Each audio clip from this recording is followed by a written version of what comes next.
ஏன்னா நீங்க தமிழ் அழகா பேசுறீங்க, உங்களுடைய லாலாலாம் நல்லா இருக்கு, நீங்க அவ்வளோ கிளியரா இருக்கு.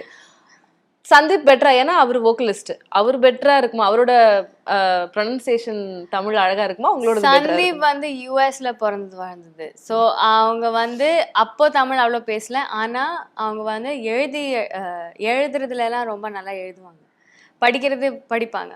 ஆனா அவங்களுக்கு ஃபுல்லா புரியுறதா, ஐ மீன் எல்லாமே புரியுறதான்னு தெரியாது. அந்த டூ எழுதும்போது அந்த ரொம்ப பியூர் தமிழ்ல எழுதுவோம் இல்லையா, அது அவங்க அவ்வளோ கிளியரா அவங்களுக்கு புரியுறதான்னு தெரியல. ஆனா பேசுறது வந்து அவங்க இங்க வந்ததுக்கு அப்புறம் ரொம்ப ஈஸியா அவங்க கத்துனாங்க. பிகாஸ் வருஷமா அவங்க டிசம்பர்ல வருவாங்க.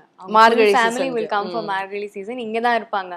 ஸோ ஸ்கூல்ல இருக்கும்போது வருவாங்க, காலேஜ்ல இருக்கும்போது வருவாங்க. Full family will come here and be here for Margazhi season.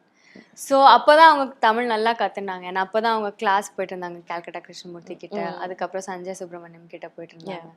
So அங்க வந்து நிறைய தமிழ் கத்துனாங்க. அப்போதான் எல்லா மியூசிஷியன்ஸ் எல்லாம் ஃப்ரெண்ட்ஸா இருந்தாங்க.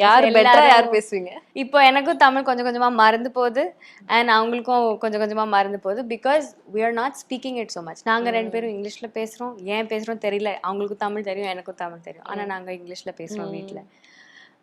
அண்ட் நாங்க பண்ற வேலை வந்து to expose it to a larger community. நாங்க எல்லாருக்கும் இங்கிலீஷ்ல தான் பேசுறோம். கிளாஸ் எடுக்கிறீங்க, கிளாஸ் எடுக்கிறது இங்கிலீஷ்ல பேசுறோம். ஆமா, இப்போ பசங்க எல்லாம் ரொம்ப நல்லா தமிழ் பேசுறாங்க, பிகாஸ் அவங்க எல்லாம் வீட்டுல தமிழ் பேசிட்டு வராங்க. ஆனா இங்கிலீஷ் அவ்வளவு ஈஸியா வர்றது இல்லை. அப்படின்னா நாங்க எல்லாம் இங்கிலீஷ்ல தான்